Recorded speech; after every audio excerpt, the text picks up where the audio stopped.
You guys said no. No, we will not watch Monday night pre-football. No, we will not watch Monday night boxing. Nope, we're not going to watch wrestling on Monday. We're not going to go garden on Monday. We're not going to Dairy Queen on Monday nights. We are not even going to spend some family time together. No, we're not doing any of those things because all of those things pale in comparison to the opportunity, the chance of a lifetime, the manna from heaven that you rarely get opportunities in a season to participate in. And yet that season's here. That crop is in. That bounty is coming your way, for you have stumbled on Brad Stine Has Issues. It looks like this, but it sounds like this. Oh, look, you did it again. Nice. No. I know for a fact. Okay. Okay. There he is. There he is. Listen to this.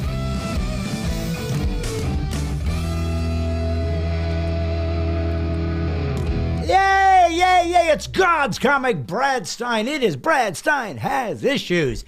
Brought to you by Christian Podcast Central, where podcasts that haven't been centralized finally are, making your job a lot easier. This is Brad Stine Has Issues, where comedy, conservatism, and Christianity collide in a cacophony of clarity. If you have never been on this show before, you need to understand that years and years ago, issuing from my loins was my son Wyatt Stine. Wyatt, how are you today, son?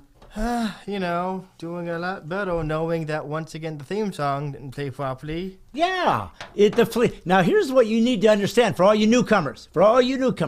Whenever something glitches, goes wrong, the camera turns off, you can't hear me, everything is muddled or muted, suddenly I'm out of sync, whenever the lights blow up, when my house burns to the ground, whatever goes wrong, which is the purpose of having a producer to run all that stuff, which is what my son does, Wyatt does that, he's going to blame something else. Technically, the role of a producer is to throw money at the project and then have the director do it. That's the executive producer. The producer is the guy that actually produces the show, puts all the pieces together, pushes the right buttons at the right time. Sometimes it's volume up, volume down. Sometimes it's a funny little rim shot. You'd know that, you're a drummer. Sometimes the producer might put up a little segment or a sketch or a skit, something we just might do later. That's what a real producer does. I don't have a real producer. I have you, son, Wyatt Leroy Stine. Oh, you can't afford a real producer. That's true. Just like we can't afford a real comedian. That's, he's jimming me and jamming me. That's what you get when you have a son that doesn't respect the 10 Commandments. It says, honor your father and your mother. And the Greek translation in the Aramaic says, honor and laugh at your father and his humor. So that's why the Greeks didn't survive. They didn't survive because they didn't know how to interpret God's word properly, and he just smote them, smited them, smited them. Like a complete reverse Red Sea parting. They were smitten. He set those two rivers together. Wyatt, I don't know how to tell you this. I don't know if I'm wrong. I don't know if we're on the same thread, but guess what? Amber King said hello first. That's what I see. Do you see anybody ahead of her? Amber I don't King. know. Honestly, the comments on my side are always a bit iffy. Really? Yeah, after it gets to like 30. What was that? Um, Are you have some intestinal issues, son? Because potentially. Okay.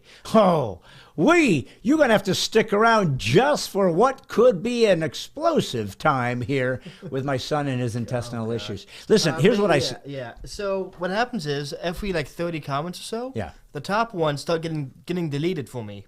Oh. So I stop being able to see who did it. See, that's what I was trying to figure out, because when I'm looking at this one, it says Amber King, and then Karen. I saw that for like 3 solid seconds, and then it went away. Karen's here, and look what she said. Where's St. Nick? So he isn't here. St. Nick is not around. Hey there, Brad. That's Erin Dent. She's always here. Hey, Brad. It's Monday, and I'm staying right here. That's Jim Bronaugh. Jim, glad to have you. Glad you could make it. Jim, we were concerned about you. I remember my son talking about it after we closed the show last week. He said, you think Jim Bronaugh will show up? And I said, Wyatt, why would you ask me? Am I Jim's keeper? And he laughed, and he said, that sounds familiar. And I said, what's a biblical reference? He said, okay, that's why it's so funny. I'm not used to reading my Bible. If you have to explain the joke, it is not a joke. Quiet. I saw Nick Kress was stuck. 1, 2, 3, 4, 5, 6, 7, 8 comments in. Nick Kress, Saint Nick shows up. He was stuck in an ad. We've all been there. You want to watch your favorite episode of Game of Thrones, and then the TV decides to say you something. Hey, I'm sorry you got stuck in an ad. That's not like you, Nick, because we all believe that somehow you were involved in the CIA or some sort of special ops. You knew how to circumvent what the normal people have to do to get on to here and be the first one to say hi. We assumed you had insights and abilities to accomplish things that the rest of us mortals could only imagine. So why... We were wrong, Nick. I can't circumvent the ads. I don't think we were wrong. I think he just wanted to show us how bad it would be if he didn't go through those channels. Oh. Think about it. You think they're trying to shut him up because he's so impressive? No. I think he wants us to be humbled by how impressive it is. We've gotten complacent. We are used to how impressive it is. How long are we doing this, son? As long how as long it have we been doing this? Funny. We sort of ended it like 3 weeks ago. Let me ask you a question. In all these years that we've known Nick, yes, humble, has that ever been attached? It's never not been attached.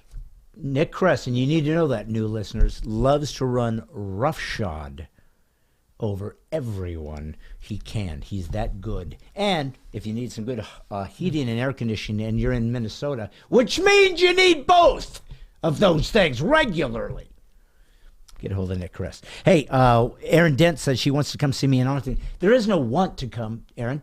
You show up, you buy tickets, you bring friends, you bring your entire church, your entire conservative group, you bring the entire local Republican Party, independents, everybody you want. Heck, bring some progressives so we can watch their eyes and ears bleed simultaneously by coming and see my show. Son, you coming out to Arlington to see me? No, thanks. I enjoy hearing. Okay.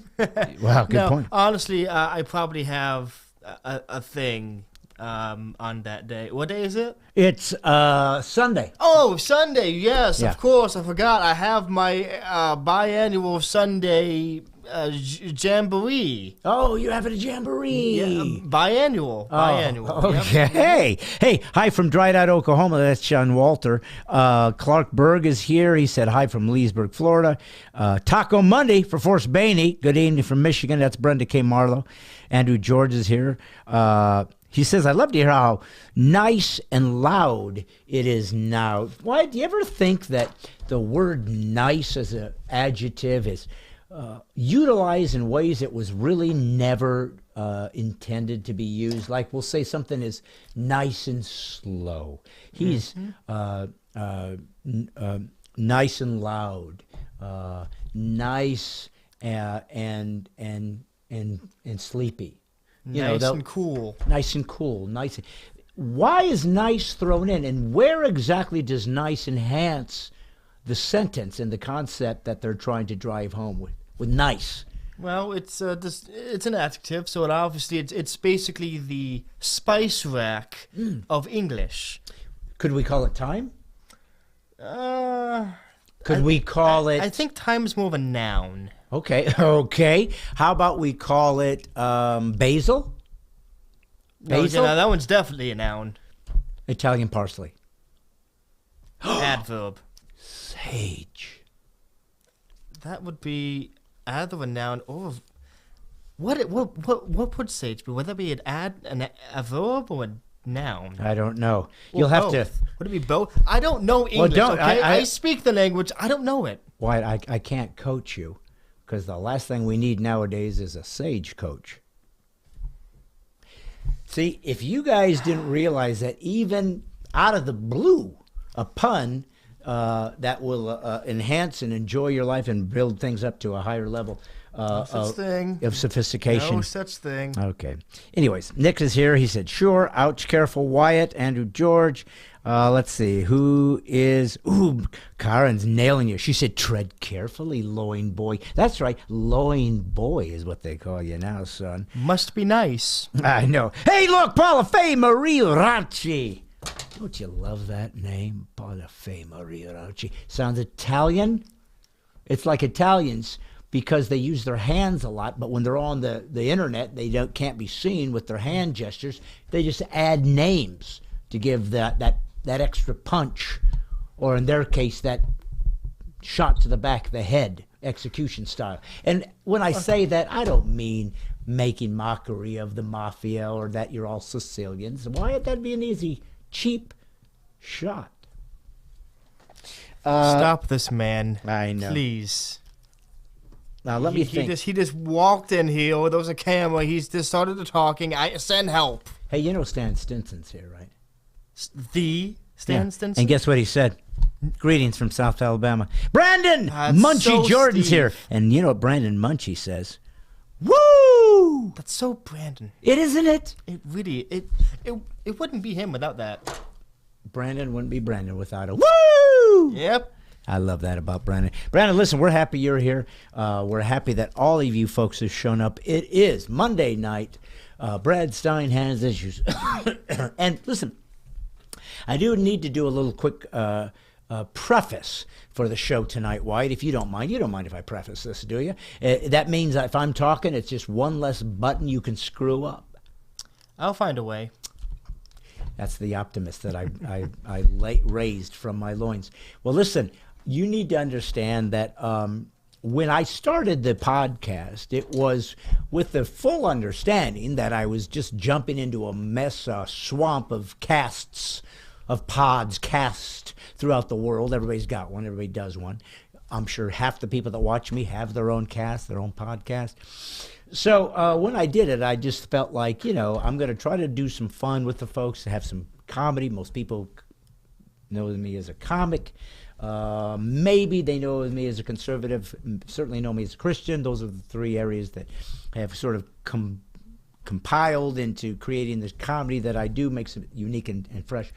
But I got to say this. I don't know if everybody knows this story, because they do know that 2 years ago I picked up my laptop and I pushed Facebook, and I went to Facebook Live, and I said, let's see if anybody out there is interested in me just lollygagging around, speaking, talking, you know what I mean? Back in the days when you actually knew how to work Facebook and didn't need to pawn that off to me. Yeah, that's when I knew how to push the button, because everything was sort of self-contained, right? Mm-hmm. It was I mean, honestly, pushing that button is still self-contained, and yet somehow you can't do it now. Well, here's the thing. My genius, clearly, is in my extemporaneous speaking, the depth of my philosophy and theology, the incredible insight in making social commentary, my and ability... your impeccable humbleness in all of it. You know what, Wyatt? I got to tell you something. I think what I am most proud of is my humbleness. Really? Yes! I just feel like... Is that your humble opinion? I would say so. But if I gave it to you, it wouldn't be humble. Exactly. So I'm going to let people draw their own conclusions in this case. Yep. But son, here's what I want you to Like understand. a bad art class. Draw those conclusions. Well, or with a number 2 pencil, or charcoal pencils, I think is what a lot of people use. Why? A pencil's a pencil. You don't need, just because it's art does not mean you need to make a fancy version of every tool in existence. Why not? Why are you so anti-pencil, or as we like to say in the woke world, pencilist? Because if you can make thousands of dollars by duct taping a banana to a wall, then clearly you don't need a charcoal number 8.5 graphite-infused pencil to make good art. Why, you ever made thousands of dollars duct taping a banana to a wall? Have you? No. That's why I get a pencil, and this is what I'm trying to explain to you, son. Okay, but if you make a few $1,000s duct taping a banana to a wall, you're only going to make like a few hundred duct taping a pencil to a wall. Do you have any idea how cheap a pencil is compared to a banana? Can you draw? Yes. Oh, And good. in fact, everyone can draw. And anyone can do anything. All right, I now, the see thing what's you got to coming. look for Here it is the comes. people who are good at that stuff. I see. So that's not you. No, that's Okay. not me. You're not a good drawer. You think you But I could can be? draw. That's Listen, not I got to tell you guys something. Years ago, I found a book called Drawing on the Right Side of the Brain. Have I ever told you? I showed that to you. Yeah, once. yeah, you showed me that. It's an amazing book, and it literally teaches you how to draw.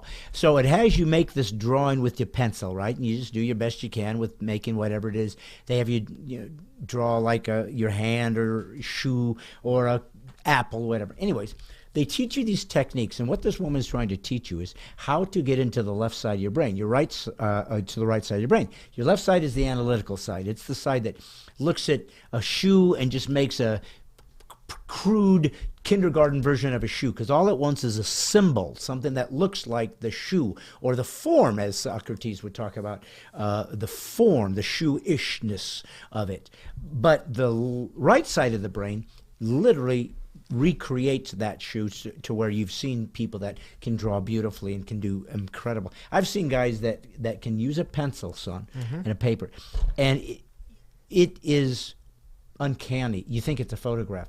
You're like going, this is impossible. They did this with a pencil, and that's it. And drawing, and it took them like months to do them because it's so meticulous. Yeah. But it literally looks like a photograph. And you know why they're able to do that? Because they used the highest end art pencil. And you know what they didn't use? A banana? Banana. That's a great story, However, that will not make me forget the fact that you spent about 3 minutes talking about a book that you've referred to at least more than once as drawing with the right side of your brain, and yet the very first time you try to describe what it's about, you describe it as it teaches you how to draw with the left side of your brain. No. How do you do that? How What? do you... Yeah. What did I do? After you just said the name of the book, Yeah. you described what the book was about. Yeah. And you said the book was about learning how to draw with the left side of your brain. Well, I misspoke. Yeah, I know, but how do you misspeak that badly after literally seconds before doing it correctly? Because when I spoke, Were you, I was were stuck. you talking with the left side of your brain? I was. Yeah. I didn't That's what I switch. thought. I didn't do the big shift. But here's what they teach you. You see, we are used to looking at things and trying to sort of make every shape, every shading just fit into what we see. What this book teaches you is to just see things as shades, as forms. They don't even look right. And I had an experience. I had this little like pine cone that I found, and I started drawing it, and I was trying to get into my right side, and I drew, and I finally looked at it and said, this sucks. I can't do it. What am I doing? I don't want to do this. I have ADHD anyways. It's driving me crazy. It's taking too long. I walked away. About 10 minutes later, I walked back, looked at the thing, and my jaw dropped. It looked exactly like a pine cone. I was so locked into the right side of my brain, I couldn't see the pine cone. I just saw these shapes and everything that looked crappy, because that's how you draw. I drew my knee and my shoe. I still have the drawings because I cannot believe I drew them. It's the stuff I used to see kids do in an art class that I said, how do you do that? Why are you so great at that? And why am I not? Maybe someday I'll have a son that can draw. Well, no. He can't draw, can't push buttons, can't even keep my theme song to start at the beginning. But you know what he can do? He can tape a banana to the wall. No, you know what I can do? I can draw conclusions. I can push your buttons. And as for the banana thing, I got nothing. Well, that's true. Hey, listen, Clara Beatty says left-handed people do it right. Glesina Barbarous Yordian Kosin. Holy crap. Another person with 4 names, and she is clearly not Italian, Wyatt. So quit saying everybody with 4 names are Italian. What's wrong with You did it? what? And see how you just caricature and typecast people? Just because you know the buzzwords and the techno jargon and stuff does not make you smart. Hey, Karen says we left-handers are the only ones in our right minds. I got to tell you something. If somebody was to ask me if I had any regrets in my life, Yep.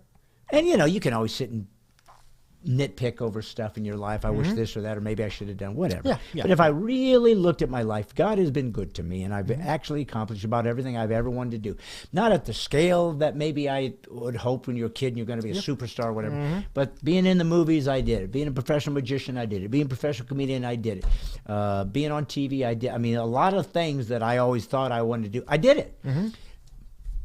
If somebody was to say to you, do you have any regrets? I would say only one. You know what it is? Not learning to play the bagpipes. No, That's son, one of mine. Because that's still sitting there waiting for me, beckoning me. When I sleep, I hear piping music beckoning me, calling me like a siren to the shores of Bagpipian, where of course my ship is annihilated, and I'm left crashed on the rocks as a tattered mess of flesh. Where your odyssey begins and ends. It does, but yes. But I would tell them I have one regret. I wish I was left-handed. That's not really a regret, because you see, regret typically refers to something that you should have done in your life, but you just didn't. It's not a regret to just not be born with the right hand dominance. That's not really something you can do yourself. Well, listen. That's a 1 in 10 shot that most people miss. You know, there was a time in my life when I started taking a left hand and seeing if I could write and just see if I could switch over and just become left-handed. Anyways, if you're left-handed, you want to do that, though? I think left-handed is cool. But when you're writing on paper and stuff, your hand smudges what you're writing. I didn't say that left-handed people aren't bordering on psychopathy, that they are clearly a lower grade human. I didn't say that. Yes, you just did. Everything they draw, they smear. I get that, but I still think it's cool to be left-handed. Why? You've already listed a pretty major negative with it. What's the positive? It's because it's rare. It's just that is not a inherent positive. I think it's cool, and I love it. Look, winning the lottery, rare and awesome. Getting struck by lightning, rare, not quite awesome. Not as awesome. Yeah. What if I was struck on the left hand, though? And then it was a sign from God to say, use that hand. I would say rare and odd. Okay. Well, unless you're like, have you ever thought about, Ringo Starr was left-handed. Yeah. And that's why so many of his drum patterns were so odd, because he was left-handed, and people thought he was just this incredible creator. It's like, no, I'm semi you have this huge deficit as a lefty, so I have to do things in an odd pattern, and it made it sound cool. Or he could have just milled his drum kit and not had to worry about that. That's why I always had a problem with Ringo Starr. Yeah, of course, clearly he failed on so many levels. I mean, have you heard the that one? It's not a conspiracy, but that one. So there was this one drummer. He did studio work, and he claims to have done drumming on some of the Beatles albums. Who? Instead of, I forget the guy's name. Hey, Roger Riggle's here. He's from Oklahoma, right? Audience, if you remember the guy's name at all, he's this really famous studio drummer who has gone on record as saying Jeff Porcaro? Jeff Porcaro? Maybe that name does sound. Hey, guess what? Brenda K. Marlowe, she's left-handed. Let me look it up. You know what Ron Block says? It'd be best to be ambidextrous. And then Amber King said her son's left-handed. Look at Karen. She's really upset. Excuse me? Southpaws are wonderful. Not odd. Unique is the word you're looking for. Now, these are people that call their hands paws. So once again, no, Karen. Lefties are odd. You're misfits. You're freaky. But I love you. And I wish I was left-handed. I'm telling you that right now. Son, what is it? You still have not given me a very good... Okay, Come on, we got to get moving. Purdy Gingerly. Oh, I don't know. Bernard Purdy, Jim...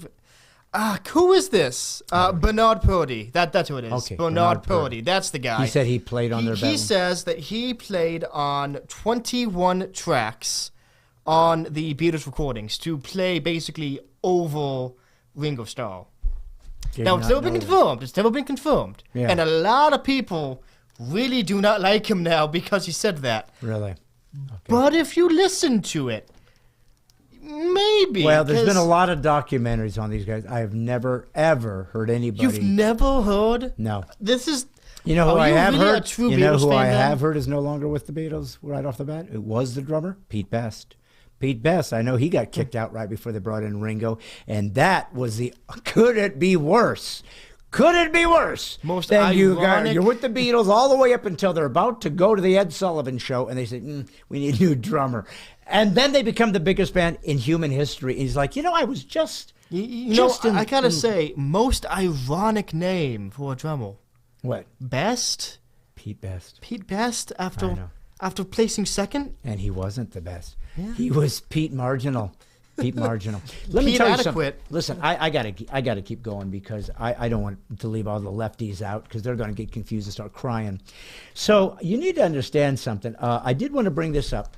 When I started my podcast years ago, prior to the Facebook version that you're watching right now that you guys have helped develop from scratch with your own hard work, showing up and donations that have built this into what it is, and it's getting bigger all the time. You literally built your own television show because you guys were bored on Mondays and said, it's better than nothing. And I really think that sums up the Brad Stine Has Issues show. It's better than nothing. But here's something that I wanted you guys to know. There was a guy called Joel Fieri, and he had a production company in California, and he loved my comedy. He was a Christian conservative guy in California. So he asked me if I would come on and do these shows that he was trying to build, podcasts and so forth. And I said, I don't want to. There's just too many people doing it. You're not going to make any money, so it's difficult to commit to something like that. And finally, I said to him, he kept asking me over the last couple of years, and I said to him, I'll tell you what I'll do. If you will film it instead of just an audio, if you'll film it and give me a little set and everything, so it looks like a TV show, I'll do that because I've always been interested in wondering if I could do like a host a show, Carson Letterman type thing. I don't know if I can, but if you let me try in that circumstance, that I would shoot for.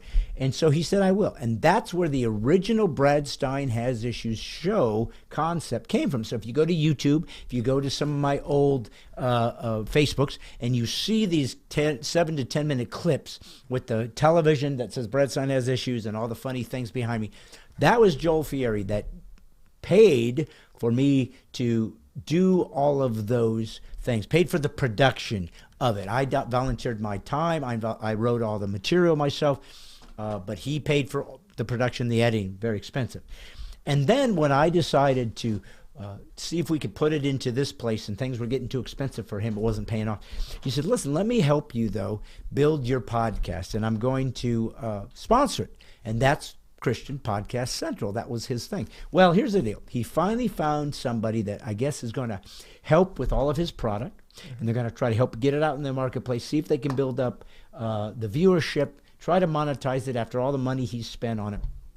And so he is kind of turning that over to them. So Christian Podcast Central is going to be hybridized into this new guy. So he's not going to be sponsoring my show anymore or anybody's because he's kind of moving on. So this will be the last month. Actually, next week, I think will be our last show of July, that I will be touting Christian Podcast Central. But I wanted to take a moment to say thank you, Joel Fieri, who has spent the last few years literally investing money into what he thought I was doing for America and in ministry as a comic. And I want to say thank you. That you've always believed in what I was doing, and I appreciate it. We'll always be friends. Hopefully we'll do something down the road. Who knows? But I just wanted everybody to know that this was a guy that put his money where his mouth is and didn't make any because he believed in something. He was an ideological investor. They're the best kind you have. He's not left-handed, though, and that probably is the biggest reason for the breakup. Son, your thoughts? I mean, the jury's out, man. Left-handed, according to you, good thing. According to me, smudged paper. That's all I can really say about it. I know. I can't get past the smudged paper. Imagine if you were using a pen, okay? That is a mess I am not cleaning up. Plus, if you're taking notes, you can't read them. So what was really the point? You're just drawing for nothing. What? I ask you again. What is the benefit? I mean, you have an increased risk of dying because most products are made for right-handed people. Okay. Paper smudge, as we've already discussed. Yeah. I just don't see the advantage. Okay. And no, it would be cool is not an advantage. That is neutral ground at best. I think it's the coolest thing. Well, cool. Awesome. But that's not an advantage. All of you lefties out there, I think you're the coolest. Yes, all three of you, please, raise your hand. They can't. It's smudged, and they're embarrassed. Listen, I want to say something else about you guys tonight. Tonight is kind of a old school, retro, back to the beginnings, organic Brad Stine Has Issues. Don't have a guest on tonight. That's why we've been talking to Wyatt a little bit.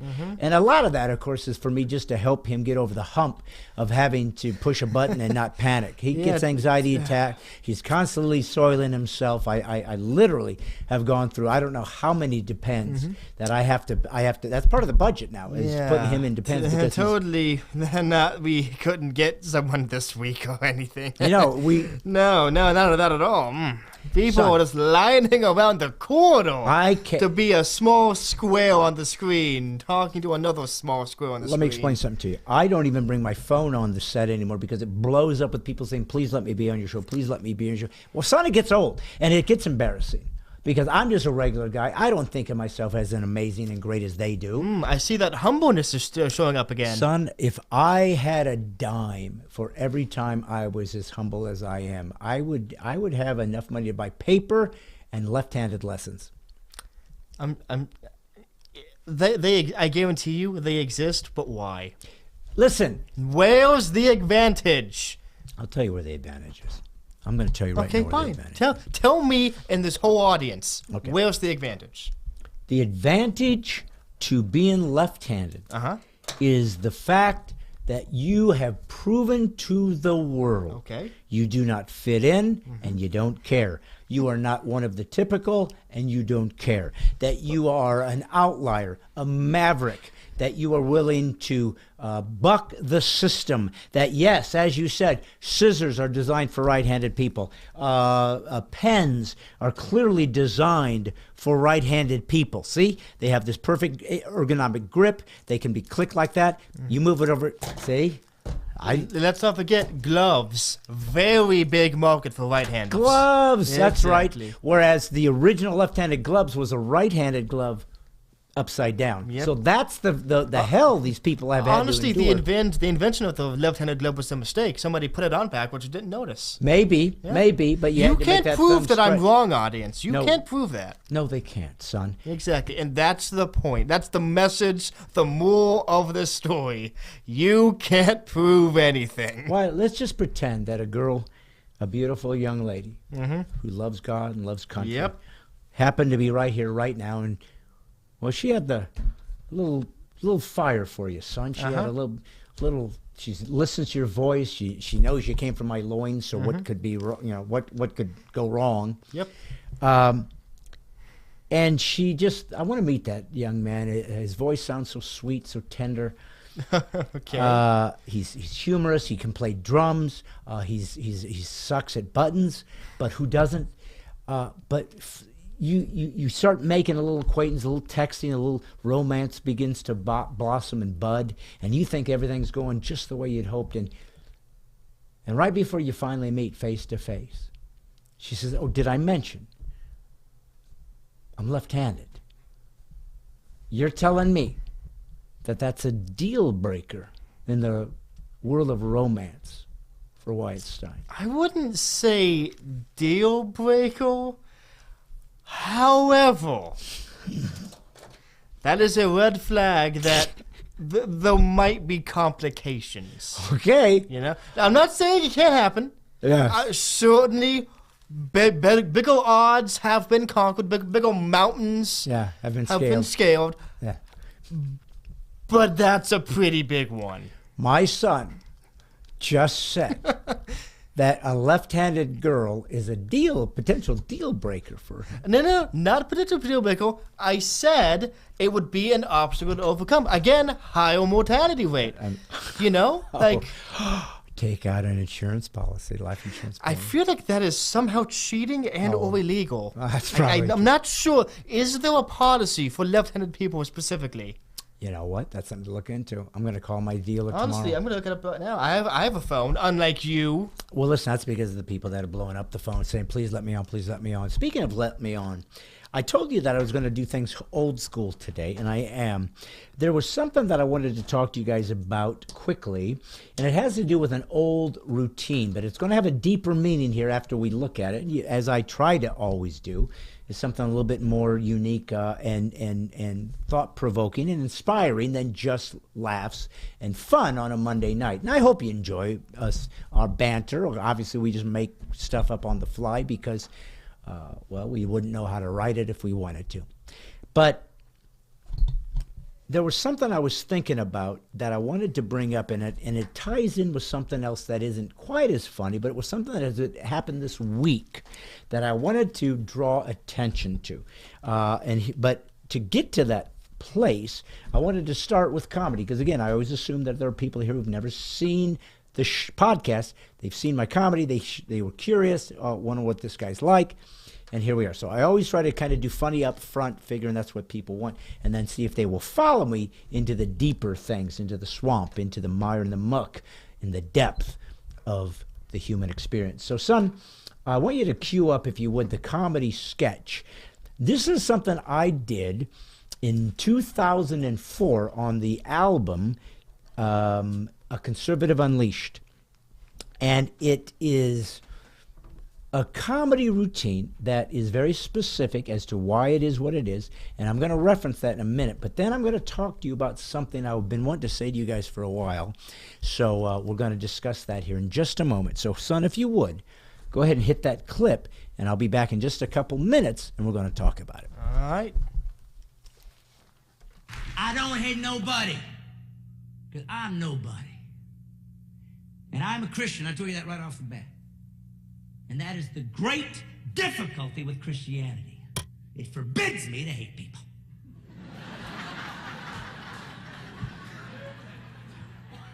I want to hate people. I want to hate. I'm not allowed, and that's what makes it such a great religion, because it demands that everything your flesh wants, it don't get, and that makes it great. I want to hate, and I'm not allowed.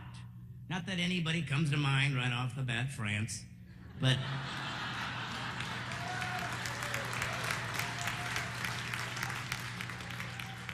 What the heck happened to France?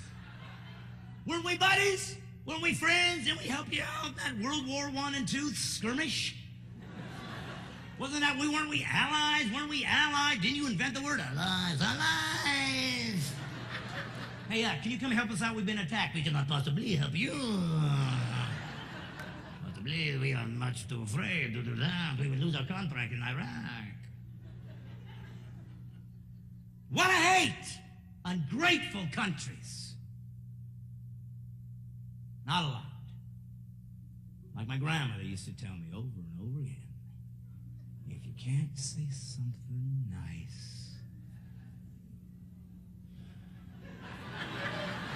about a second-rate European nation that would have been wiped off the face of the earth twice in the last 100 years, it wasn't for us and has given nothing to the human race but wine and cheese, both of which are made better in California, then don't say anything at all.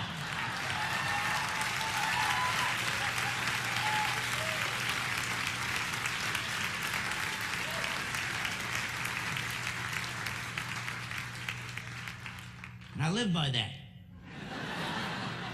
Because I wanted to go to France. I wanted to go to France. They said, don't go to France because they hate Americans. They're arrogant. I don't believe in that. I never judge people in groups. I judge people one-on-one, make an assessment based on my personal commitment to this relationship, to see who you are, and on that and that alone do I make a judgment. I went to France. I met the French. They're the most arrogant, pathetic people I've ever met. And they stink. Did I mention that? They stink. What is the deal with the stinking stuff? I had this waiter. You were from America. You were trash, but I'm from France. I'm so sophisticated. I'm thinking that maybe you should look into a bar of soap, Jacques. That just might propel you into the Middle Ages. He got mad at me. You know why? Because I couldn't speak French well. I tried to. I tried to speak French to the guy, honor his culture. but I didn't do it good. And here's the thing about French. If you don't speak French perfectly, they don't correct you like a normal human. They freak. Bonjour, président. No, no, no, no, no. Je ne t'ai dit. Je ne t'ai dit.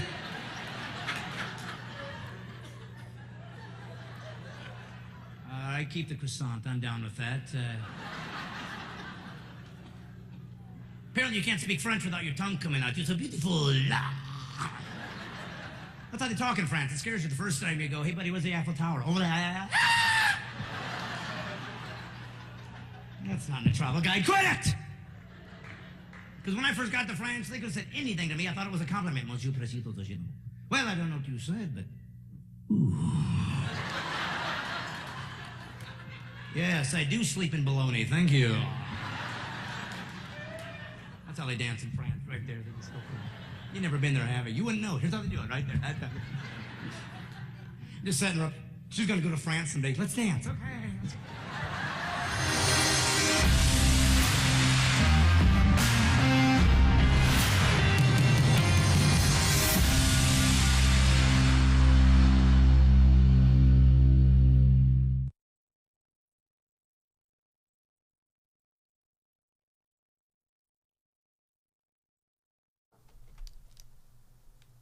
So the reason that I brought that up was because I did 2 routines on France. Now, that was the first one that was done on Conservative Unleashed in 2003. 2004.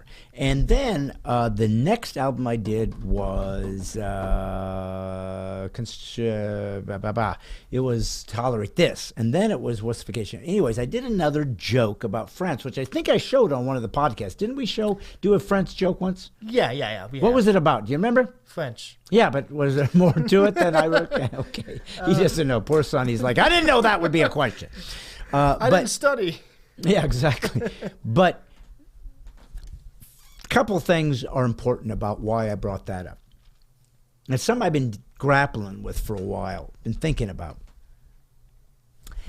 I have a serious handicap in that I have to base everything I do on the presupposition of my faith.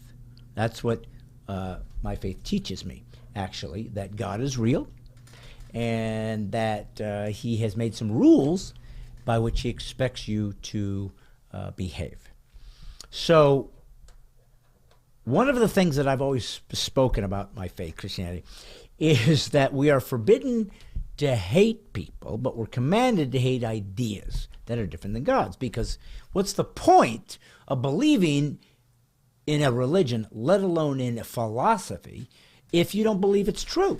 And who would? If you don't believe it's true, don't believe in it. You don't hold or subscribe to that religious, philosophical, presuppositional worldview, which everybody has. Everybody has a world view. How do you view the world? Now, why do I bring that up? Your typical comic is not hindered by this idea of how he has to fence with these ideas that he wants to joke about. Now, that's not completely true, because now, because of the wokeness, now because of wokeism and the political correct, the cultural Marxism that has seeped so deeply into culture, that we can be censored, we can be shut up, we can be canceled. I can't, because I'm going to continue to speak. I don't care what you say. And the more they come to cancel me, the more I'll speak louder and even sharper, because I despise it so badly that I'm going to go down bloody and dead, but standing up for my truth. So for the truth and for reality, I'm going to speak those things, hoping that it inspires the rest of the people to do it until cancel culture is crushed and canceled. But can't do it until everybody jumps in and says we're not doing your bull crap. But I find myself in a dilemma, because if you have a secular comic, Bill Burr would come to mind, because he's pretty rough. Chris Rock, Dave Chappelle. Secular comics make some references to culture. They are full-blown, in-your-face, all guns blazing, right between the eyes, blow your head off. Great comics, right? Very blue, curse up a storm, effing this, effing that, blah, blah, blah, blah, blah, and hardcore, in-your-face style. Do very well. People love them. But what I was trying to get at was they don't have any parameters that they're trapped in, that they have to maintain in order to do their comedy. They are old school enough that their entire purpose as a comic is just to get laughs. If you're laughing, they did it right. If you're not, they didn't. That's all it is. So Bill Burr doesn't have to wonder if he's going to offend somebody from the WNBA. I just saw a clip of his actually today on a new album, and he was joking about the WNBA because they don't make as much money as the NBA because they're girl basketball players. Nobody wants to watch. So why would they make any money? Because they are not that good. So he's making his Bill Burr stuff. It's all true, but he does it in his funny way. But here's my point. I did that with France. Okay? I made this whole joke back in those days about France and about them being sort of arrogant and caricature and stereotyping the French. And I talked about them being allies, and I said, isn't that even a French word? I don't know, it sounds French to me. Why was I doing this joke about France? Well, this was 2004, and we were beginning to explore the idea of invading Iraq. This was George W. Bush times.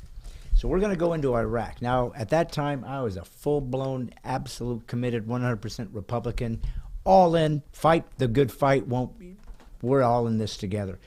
And I have no qualms about that. Born and raised Republican, voted Republican my whole life. So George says we need to get into Iraq. There are weapons of mass destruction in there, and Saddam Hussein must be eliminated. And then we are going to go in there and be liberators, and they're going to be happier people, and the Middle East is going to be even better without this crazy guy that could blow people up in smithereens, right? So I'm like, hey, man, all right, everybody, America first. If we say we're going in, and you're all going to join us, right, because you're allies. And France said, no, we're not going. And at the time, America, I don't know if you remember this, folks, but America were up in arms against France. We stopped calling fries French fries. They called them American fries. We were like, everybody said, screw France. That's what we did. You're supposed to jump in. You don't have any say, any sovereignty. When we jump, we tell you jump, and you say how high. So I used that anger to mock France. Now, some of the stuff kind of went off onto just sort of caricature tangents, so they were just funny on their own. They didn't necessarily have to reference the Iraq War, of all things.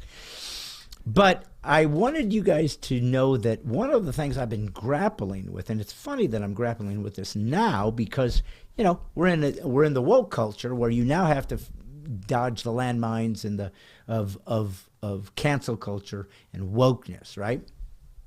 Now, as I told you, I'm not going to do that. I will not in any way censor my comedy and what I want to talk about, who I want to joke about. As I have said before, and it's going to be on the new album, if there's ever a person or a group of people that tell you that they are immune from criticism, if there's a group or a person in culture that tells you you are forbidden to criticize them, that's a absolute 100% proof that they are the most in need of criticism. Those who tell you you cannot criticize me need the most criticism.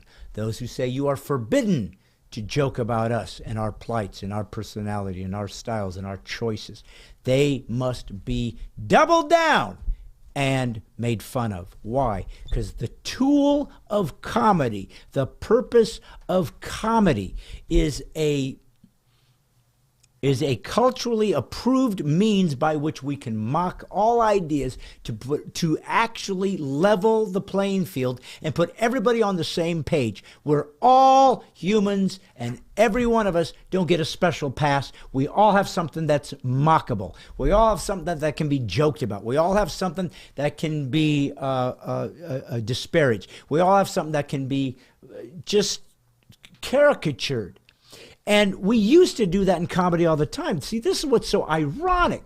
In the 60s, maybe there would have been, in the 50s, there would have been jokes. I grew up, son, with Pollock jokes. You ever heard of that? You know what a Pollock joke is? No. No, you don't, son.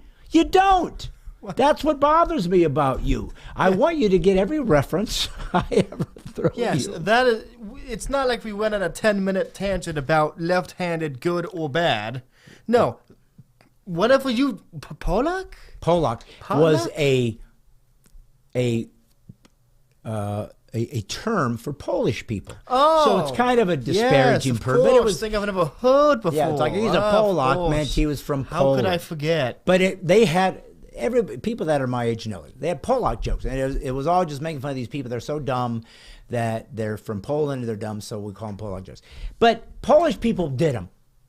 Polish people made it fun because they didn't care, because they didn't identify by the joke as though this is who they are. They took control of the joke by simply saying it themselves because they knew they weren't really this way. And black people made it fun of white people, and white people made it fun of black people, and fat people made it fun of skinny people, and skinny people made it fun of fat people. And that was comedy. Now, I have said this a million times. There's a difference between malicious attack, trying to hurt somebody with words, and words can be hurtful. Words are tools. Words are power. Words are the distribution of information, so they are very important. But they're not violence. Now, they can communicate the idea to go do violence to somebody, and if they said go kill somebody, and you do, that can put you into a bad legal position because you are trying to use them to try to force violence on somebody, as opposed to people saying, I don't like what you're saying, so it becomes violent. That is a whole different kettle of fish. You ever heard of kettle of fish? What? I've heard of barrel of fish, but not kettle. Okay. What, are you like boiling the fish? No, it's just a kettle of fish tea? Wyatt, you would only know this if you were left-handed. Or was Pollock? Pollock.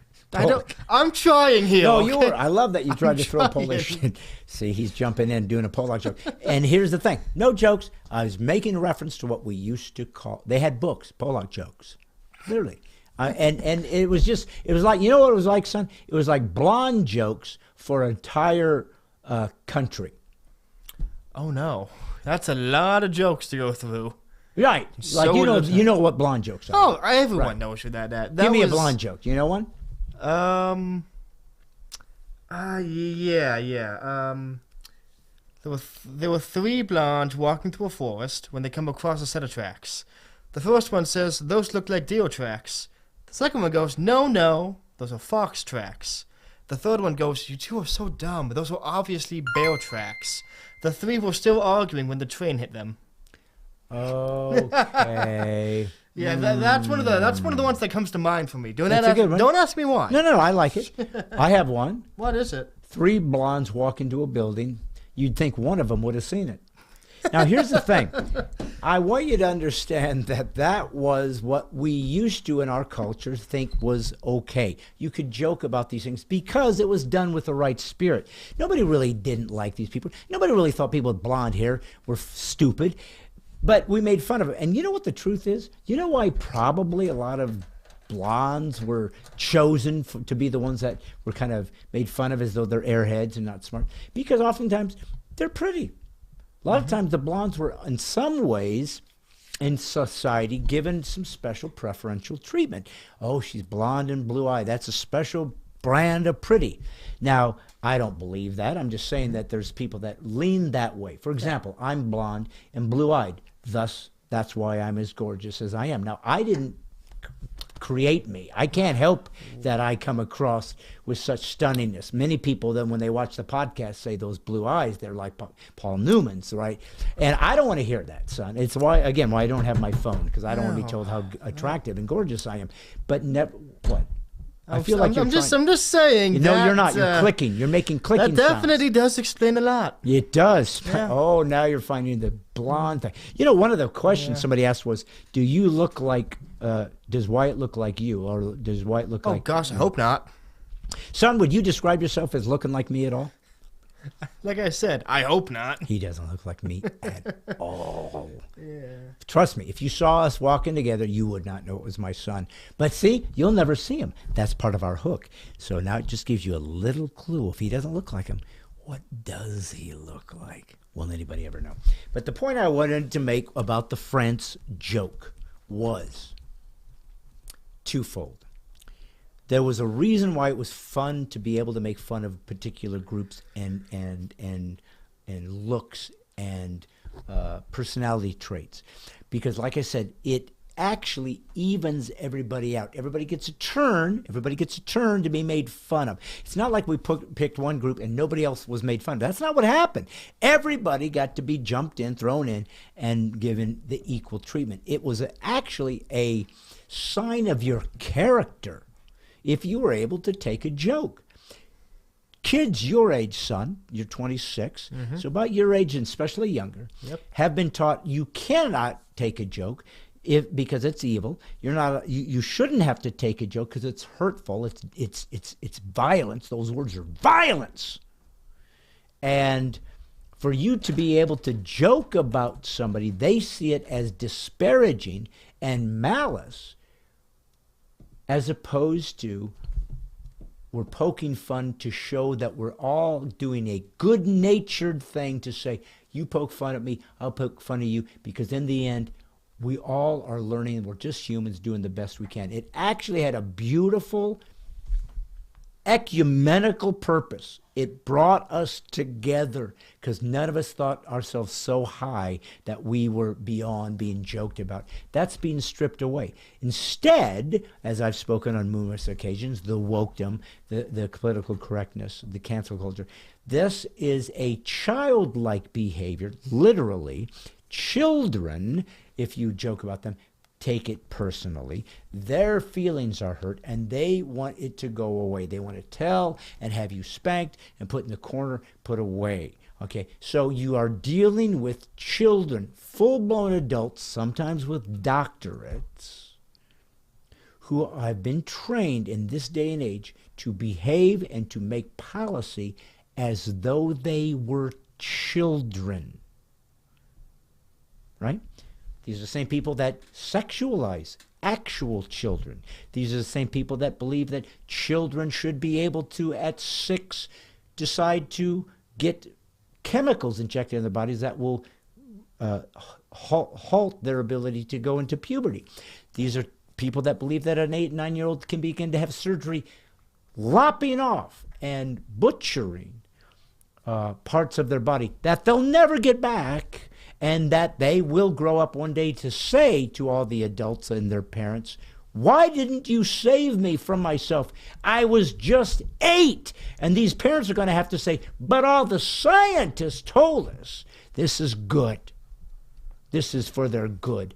You can't vote at 8. You can't drink at 8. You can't drive a car at 8. You can't have a carry permit at 8. You don't get to make legal precedent at 8. You don't get to write contracts at 8. You don't get to sign contracts at 8. You don't get to work over a certain part of time at 8. You don't get to go out on your own at night by yourself at 8. You don't get to go to the store or be left at Walmart by yourself for a few hours at 8. All of those things are off limits to an 8-year-old because you're too young. But if you want to become a woman and begin surgery and chemical castration, come on in, because at 8, you're plenty ready to make that decision. The evil of that is unprecedented. I did the joke about the French out of anger that they didn't jump in and fight with us in Iraq. Well, yeah, you like to think that you have allies in certain times, and certainly France has been our ally at times in our history, including the Revolutionary War. But I look back in some of my comedy. Remember, that's 2004, so that's 18 years 18 ago. years. Thank you, math boy. Yep. And I have changed. I look at some of my old comedy, son, and I go to myself, I would do that differently now. I wouldn't do it that way now. I'd do it differently. And you know what the biggest thing I'd change about some of my older comedy? Make it funny? No, I wouldn't want to break my tradition. I would want to keep things consistent. All right. No, the biggest thing that I would change is when there were moments of anger out of passion for the idea. It was legitimate. It wasn't feigned. It was true anger over ideas that bothered me significantly about culture. And I got angry about it. And that's okay if you couch the anger into righteous indignation so it has a virtue behind it, and it doesn't feel to be mean-spirited or that you actually have lost that flavor of humor that allows it to be okay. You have this anger to it, but it's okay because he's not really angry. He's playing the part. He's playing the role to make a point. And I didn't do that. I think there was times I crossed over into actually making a dogmatic statement about something that I would do differently now. I feel like, as a Christian, I have an obligation to communicate. And you don't communicate if people stop listening. Does that make sense, or did you stop listening? I'm sorry, I was too busy thinking of more reasons why there were no advantages to left-handedness. I'm just thinking of more and more disadvantages. What if you were blonde? Maybe being left-handed would give you something that you could at least say, it's not my fault, I used the wrong hand. It could, I can see it could be worse being a good argument in that case. Yeah, you know what, maybe that would cancel out actually, be like sort of set neutral. Why, you know what's bothering me? Taxes, inflation, gas prices, take your pick.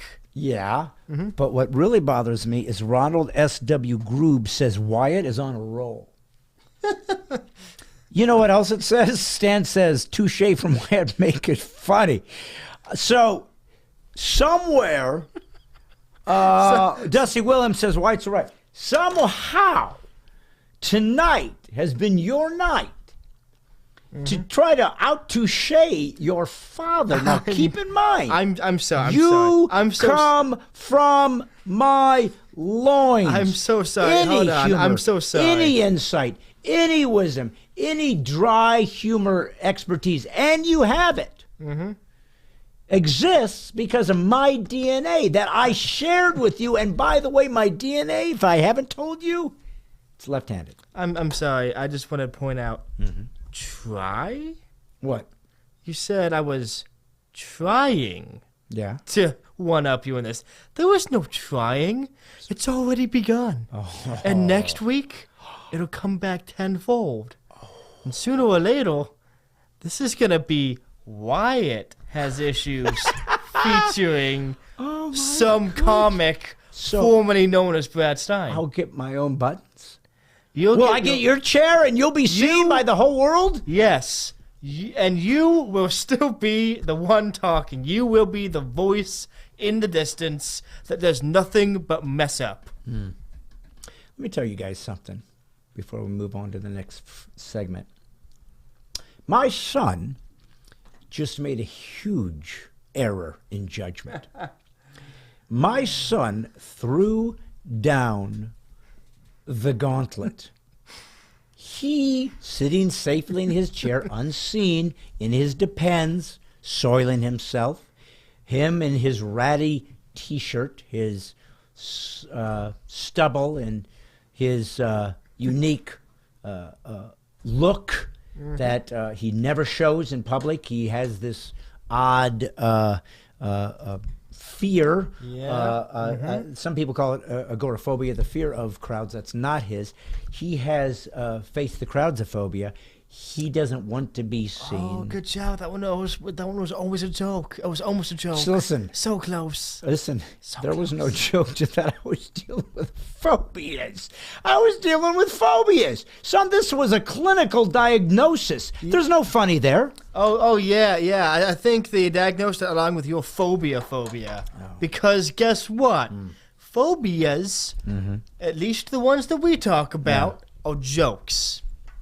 You know why? Right. Why? Because if you can't laugh at it, the only other option you have is to be afraid of it. Okay. You know, laughter is the best medicine? What? Yes, why? I mean, this is just proof. Laughter is the best medicine. If you're afraid of anything, audience, Yeah. just laugh. You know what Jim Bronoff said? What? It's why it's night. Yeah, I can see that. I mean, I'm surprised it took you this long Are to figure it out. you bucking up? Yeah, I'd say the buck is going in an upwards direction. All right, here's what we're going to do. Here's what we're going to do. Gonna end this now and save face, or what now? Oh, okay. You want to play hardball? I've been playing hardball since we started. Where have you been? Oh, well, yeah, but you didn't have your helmet on, and your groin was unprotected. And I would recommend wearing a cup if you want to play with me. Because I go for the goods. And so if this is the way you want to play something, And that's listen, weird because all your jokes have been bad. Yeah, and you know that I have always taken it easy on you. You are my son. I have a soft spot in my heart for you. But I didn't know that you were going to try to take it to this level. And that's fine. Look, I gotta keep you on your toes, man. Somebody's gotta make you exercise that old brain of yours. Yeah, well, you're doing that fine. And we're going to take it to the next level right now, folks, because Okay. I could continue to continue this farce. Yep. But I'll let him have his little digs. I didn't realize this is the direction he wanted to go. That's fine. That's fine. I can play too. But Yeah, you can, but why aren't you? I'll tell you why, because I have a show to run. You, meanwhile, just sit back there and push your little buttons. If you can see And them. guess which one of us is clearly doing better from the audience's perspective? Folks, you have to quit complimenting him. I have never seen him so excited to actually feel that he's doing something of value here tonight. And listen, I always try to lift him up. I try to build him up. I'm grateful for him. But now you've given him a false sense of bravado, and it is coming across. Pride cometh before a fall. Yep. So here's where we're going with this. Are you ready? You listening? Look, the audience has been waiting for the past 5 minutes for you to stop stop stalling and get to the funny. Stalling. You're stalling? You think I'm stalling? This is the entertainment you pay for, folks. Well, I mean, I don't know if you pay for it, No, but that was one of our funny jokes from SpongeBob the movie. That was a great funny joke. that's still a really good movie. I'm is. surprised it holds up. It after does all hold these- up. Yeah, it does. You know, oftentimes movies made about sponges don't. But this one, To be really, fair, there's a really, really niche market for that sort of there thing. is. Yeah. There is. It's more what you find in like avant-garde indie, like Yes. film festival stuff. You know? And those who have mop fetishes, I know, have flocked to that movie. But when I was talking to you guys earlier about the power of comedy and where it helps the culture and why it's important, I brought up two things. I brought up the French because I wanted you to know why I did that joke, and I wanted you to know where it came from, and then I wanted you to see how I grapple with as I moved and evolved in my comedy into making sure it wasn't mean-spirited, but it had its point. But one of the things that's really, really, really important to me today in this day and age is free speech. Free speech. It must not die, and as long as people like me exist, we're going to do our dangdest to keep it alive. So I'm going to show you something, another quick clip. You may have seen the clip, but I'm going to show it to you, and there's going to be a purpose for that. Because one thing I do want to be is consistent, and I do not want to be a hypocrite. I want to practice what I preach. I am a conservative, which means I actually believe in free speech in real time and putting it into practice. I'm going to show you a clip from the president's wife, Jill Biden. And many of you saw it last week. Got a lot of press. She was mocked, ridiculed as a racist. So we're going to see the clip, and then we're going to talk about it for a moment, and then I want you to draw your conclusion and tell me, do you believe that this was a racist statement? Son hit Jill Biden and her taco stand. But we can't get those things on our own. Raul helped build this organization with the understanding that the diversity of this community, as distinct as the Bogotas of the Bronx, as beautiful as the blossoms of Miami, and as unique as the breakfast tacos here in San Antonio, is your strength. And yet, it's when you speak with one voice, unidos, that you find your power. Thanks to the hard work of you and advocates across the country, we have torn down so many barriers that kept Latinos out of our seats of power. Now, this woman was raked over the coals for claiming that the San Antonio Hispanics were as diverse as breakfast tacos. Now that's funny. But notice before she said that the Latinos were like breakfast tacos. Of all the foods, why was that the choice? Well, I'm going to tell you. All right. But she said they were unique, and she made mention of something else, and then they said they are as beautiful as, and she said something else. I don't remember what it was, and she goes, and you're even as unique as your breakfast tacos. Now, somewhere, and what's killing me is the left-leaning media is clearly on her side and her husband's side because, well, they're geniuses. Sort of like you. Yeah. Yeah, that's a sad testimony. That right now I'd be a better president. But oh yeah, man, that would be, yeah. But here's the thing. But here's the point I wanted to make. In context, in comedy, like all communication, context is key. I've lambasted my fellow Christians forever about this. They're trained usually to judge content instead of context. They hear a word, they hear a phrase, they hear a topic, and they're fearful, and it's not biblical, and Jesus wouldn't have done or said that. Instead of the context, what are the people trying to say? What are they trying to get at? Are they getting to truth? Because truth is all that matters.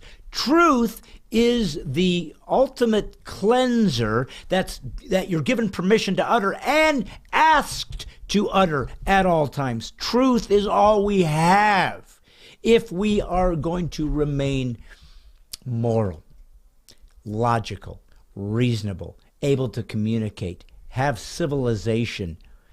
We have to have truth because truth exposes lies. Truth brushes away the dark and the corrupt and exposes nothing but the pristine. It might hurt. It may not be something you want to see, but it's necessary, absolutely necessary. So if I listen to that woman do what she just did, the First Lady, and mention you're as unique as this and you're as that, and you're as diverse as the breakfast tacos, I wouldn't have thought twice. She was just making 3 references to uniqueness, and breakfast tacos was one of them in San Antonio. I have had breakfast tacos in San Antonio. They're delicious. I love breakfast tacos. I'm grateful for the Mexicans that came to the United States to seek their claim. Not the ones that came illegally. I don't even want an Irishman to come illegally. I don't even want a Canadian to come illegally. Just come here normally like the rest of us. Jump in, participate the legal way, and you're welcome here. We need you. But I'm grateful for what Mexicans brought to this nation because tacos rock, burritos rock. My son, that you only hear today for the first time where he actually got clever for a second, and it was an anomaly. It was an anomaly, and it's only because I brought up the left hand, the right side of the brain. He started thinking left hand. Your left hand is controlled by the right side of your brain. I pushed him into the right side, the creative part, and for the first time in his life, he uttered things that actually made sense and were funny in a contextual way that is not his typical style. Clearly, he has proven time and time again he sucks at this. But today, his father walked him into a world he's never inhabited before, and I made a champion out of him. So all of the accolades you got, son, and you got a lot of accolades. It was all you. They're all mine. You might as well just send me.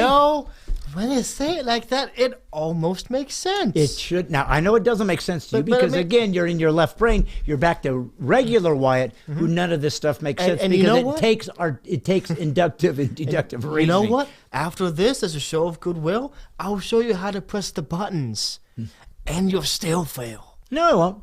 Yeah. Really? Because you failed the last 3 or 4 times I taught you how to... It's literally pressing buttons. How is it too hard for you? It's not. Really? Why? Go ahead, go over here, go over to the soundboard, and press a button. I never wanted to tell you this, but I messed up those buttons on purpose because I felt so sorry for you that you constantly screwed everything up and ruined my shot at really building a show that could be... and it's not for my sake, for God's sake. You let God down, and that's why it bothers me so The face of the entire production is blaming the disembodied voice in the background that may or may not be real as the issue. We got rid of our stream ghost months ago. It's all you now. Suddenly, he's resorted to calling himself the disembodied voice. He doesn't notice how he doesn't have near the confidence that he had earlier because his father simply took the reins back and showed him what a man does when his podcast is being hijacked. And then promptly decided not to do any of the things he just said to do. But here's what I do want you to do. I love breakfast tacos. You love burritos. Bean and cheese burritos are one of his staples. My son, and I'm not kidding, could live the rest of his life and never eat nothing but cheese pizza or bean and cheese burrito. That's how he... Granted, it will be a short life. It would be a short, and it would have lots of flatulence. Yes. But I could do it. You could do it because that's your game. But here's the beauty of all of this. My son, when you heard Jill Biden talk about the breakfast tacos, did you think that she was insulting Mexicans? And just be honest. Did it feel like that was kind of an insult? No, I mean, it definitely felt a little out of place, I'd say. But I didn't really think it was an intentional attack. Why would it be intentional? What benefit would they have to gain for doing it intentionally? Like clearly, it was just people took it the wrong way, as they seem to do increasingly nowadays. That's it. That's my point. They do it increasingly. I am a professional comedian for over 30 years. If anybody should be able to watch something and say that was funny, or observe a humorous thing, or observe an insult, or observe a misuse of words and communication, which is my livelihood, my wheelhouse, my expertise. Unlike my son's one button, I have an expertise of communicating with words. Which explains why the podcast took so long to get off the ground. I know, but that's not what we're here to talk about right now. Your button days are behind you. I think you're moving I into still a whole new have realm. the buttons, and I have still forgotten what they do. Push one. Well, I guess this is the Twilight Zone part of the show. I don't think there could have possibly been a better button push. I think there could have been many better button push. In fact, I would say... Does it do that every time you hit that button, or does it... That one specifically will always do that. Okay. Unfortunately, I missed the button I was trying to press. Okay. So yeah, that good on me. What could be more perfect than the fact that my son, in trying to prove that he really has control of the buttons, admitted that he pushed the wrong button. But this is the world I've lived in. The Stine Has Issues podcast, the train wreck minus buttons, but nevertheless, things come out of this that people get some insight, some thoughts about. I saw this woman say that, and I didn't hear anything that was racist. She was making a metaphor about people who have diversity, and part of it is you're known for your breakfast tacos. They are, and they're good. My point is, if I am a truth teller, which I said I am, if I am not a hypocrite, if I live by free speech, which I do, I have to defend free speech. And I definitely have to defend when somebody has been mocked or ridiculed over something they didn't do. She just said breakfast tacos because there's more Hispanics there than white people. Why not bring up, should she have said French fries, hamburgers, hot dogs? No, because if there's white people, I guess she could have. Who cares? I mean, let's not forget the fact that she probably didn't even write that. She probably had someone write that for her. I bet you when they were writing that, they were like, this is gonna bring my career to its apex. Mm-hmm. Well, you know where they are now, don't you? Unemployment line? Unemployment line. That's where they are. Maybe they can meet some left-handed people and do something with that. I would hope. Maybe they can make some left-handed breakfast burritos. Or some left-handed gloves. Well, whatever they make left-handed, I'll tell you this. I wanted you guys to see me face to face, looking at you and telling you I'm a conservative, I am a Christian, I am a patriot, I'm a First Amendment believer, I'm a Second Amendment believer, I'm an originalist, I believe in the original intent of the Constitution, and these things I will fight for. I have fought against political correctness, cultural Marxism for over 30 years. I despise the wokeness. I despise the cancel culture. I find it to be deleterious, absolutely evil, dark, and I will fight it, and I will fight it, and I will not succumb to what you tell me. I will not apologize for anything, ever, if I didn't do something wrong or malicious, ever. I will fight this until I'm either dead or the rest of you join me and America's back to be a free nation again. That's what this podcast is going to try to do in its own little tiny way, okay? But for that to be true, for me to actually live that life like that and actually be of value, I have to be consistent and live by the values that I say is true. I don't believe that woman did anything that was insulting. I think that was nonsense. And of course, the woke and the left eat their own. Keep this in mind. All they have to do all day long is seek for something to criticize and to deconstruct and to find the dark racist context. That's all they have. They have nothing positive to give to society. They have nothing to build with society. They have no building blocks. They have no foundation. They have no glass. They have no doors. They have nothing to build an edifice. They have nothing because leftism creates nothing. It's cancer.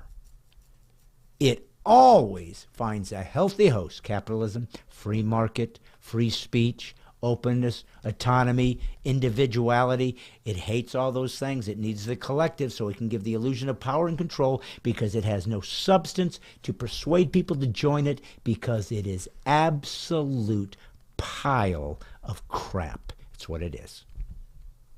But it's winning unless we fight back.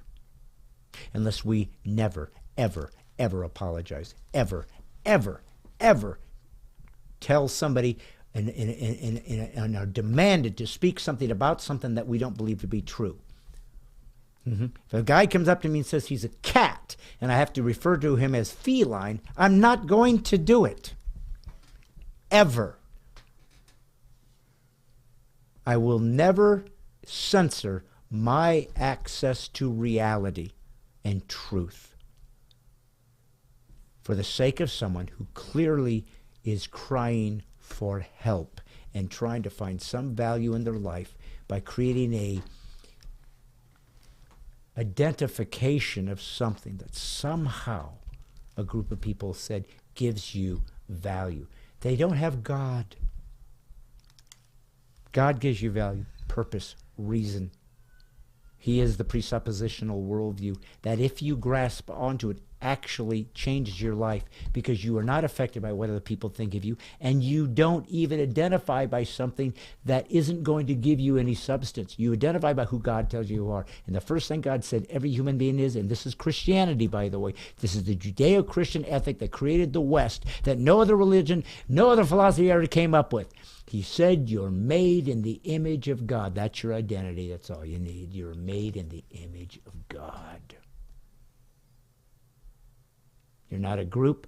You can be grateful for your femininity or your masculinity. You can be grateful for your ethnicity, because it does bring different historical contexts to a culture.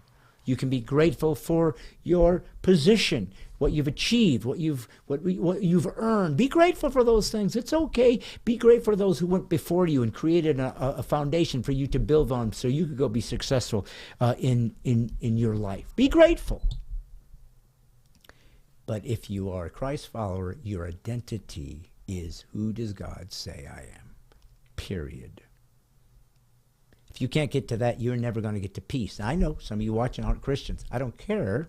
I'm telling you what is true, so you can find an answer that you're not finding out there, because it isn't in this charade of saying, if I just put on something that I feel like, somehow it'll make me feel better. Why do you think these people have a higher suicide rate? Something is wrong with them emotionally, mentally. They need help. They need love. They need support. Something is broken. It's okay. Throughout all of counseling and psychiatric history, no one ever fixed somebody who has a disconnect from reality by giving access to that. It was always, we have to confront this so you can be free. This is the first time in history that we've decided, whatever you say you are, this disconnect from reality, we're gonna just go ahead and give that to you and support that, and then wonder why these people can't get better. Somebody's got cancer and they say, listen, I don't believe in scalpels. And you say, no, you're fine then. Don't cut it out. Leave it there. It's going to grow, metastasize, and kill them. But at least they felt good about themselves. That's not love. It's hate. Don't be that. Listen, those of you who come here every Monday, you're my friends. You're my fans. You show up. We're going to continue to grow. We're going to continue. I'm going to continue to say these things. We're going to continue to get them out there. If you believe in what I'm doing, please share this. You take these archives, send it out, share them, share them, share them. It's the only way that we can build this into something that actually might make a difference. It's going to allow me. I'm going to be in Arlington, Texas, in August. August the 7th. Shoot, I just forgot where it was. But I'm going to be in Arlington on is it the 7th, you guys? What you said, Sunday, right? Yes. What is it? Sunday Sunday would be the, let me check. What day is it going to be? I think Sunday is is it next Sunday? No. It's like in August. Yeah, in August, yeah, that would be the 7th. 7th, yes. yeah. The first Sunday of August is the 7th. 7th. Anyways, I'm going to be in Arlington, Texas, and I need you guys to show up, and we need to sell the place out to show that Christians and conservatives and patriots and Republicans will show up to comedy that's for us. If you don't, then they won't bring me back, and then I won't be there to tell you these things so that we can grow together as a country that defends our faith and our freedoms and our liberties again. If you believe in this and want to help, I am a ministry, God's Comic Ministry. You can donate. We'll send you the link. You can donate. It is a tax break. If you would like one of the handfuls of the original comedy set I did, Rebel Without a Curse, that no one has ever seen for 20-something years, CD that I found, you can. It's $50, or if you want to give more, it's up to you. But if you just say, "Hey, I'll take it," obviously it's not worth $50, but it's an heirloom. It's a old school thing that once they're gone, they'll never exist again. Of my original set that started me in comedy, and what started me before Put a Helmet On. This was, and I think there was even France. The joke that you just saw on Conservative Unleashed is on this. That's how old these jokes are as I began to draw them and grow them into the shows that I wanted to do. Listen, I'm so grateful that you show up. I'm so grateful that you want to be part of what I'm doing. I'm grateful that you guys believe in this. I hope that I'm inspiring you. I hope it bears fruit. Please leave comments, what you think, what you like, what you don't like, some guests that you'd like to have on. We're going to continue to hopefully get a live guest on here that hopefully will happen soon. But at least we'll be bringing more guests on as we get all those bugs worked out. As you know, every time we have a guest, oftentimes we have audio problems. We'll figure it out the moment that my son learns which is the proper button. But for right now, Wyatt, I got to go, but I got to give you credit. You are on a roll today, so I'm going to let you have the final word. Is there anything you would want to tell these people that could be in any way beneficial to them or in some way superior to the inspiration I gave them? And I know that's a tall order, son. Yeah. So it turns out there is no insurance for left-handed people specifically. However, there is insurance for left-handed drivers. Whatever that means. You're talking about in golf? No, I'm like driving a car, like you would on the road when you're going to your left-handed People's Anonymous meeting. Yeah, it exists. It actually genuinely exists. And it's a special kind of insurance that you can get, yeah. There's also a right-handed insurance. I think it's for imported cars from Europe that makes on sense. on the other side of the. What have we learned tonight? We've learned that I try to adjust and be the best person I can be as a Christ follower as I do my comedy, trying to stay away from being angry, but trying to bring passion. What have we learned? That my son is absolutely obsessed with left-handed people. He despises them, especially the women. No. See, there were some left-handed girls in there that were interested in you, son, and they have long abandoned you now. Well, for their own safety, that's probably for the best. It probably is, because you wouldn't know how to grapple with these poor girls and their left-handedness. I think it's sexy. I would throw them a pair of scissors and be like, oh wait, they're left-handed, they can't. Right. And then yeah, or right-handed. Well, the thing is, I would give them the right-handed scissors. Oh, yeah, which you can't do that. There's a good reason why they have different types. Well, listen, son, I got to tell you something. I didn't know that this obsession with left-handedness was such a deal with you. Truthfully, neither did I. I'll try not to bring it up anymore. I certainly don't want to leave you out on a lurch. But next week we'll be back. We might hopefully get ourselves another guest. We're going to continue. Are they left-handed? What? Are they going to be left-handed? I hope so. Good. I'll have more material prepared then. And I will have bought some insurance in the meantime. This will be a bonded podcast for left-handed folks. Yeah. Thank you so much for being who you are, showing up. Continue to share, continue to donate. We're going to continue to grow. Remember, this is God's Comic, Brad Stine, and from his loins, Wyatt Stine. Ew. PC free is liberty. And remember, God's Comic, Brad Stine. All I'm doing is putting the woke back to sleep. God bless you. See you next Monday. Bye.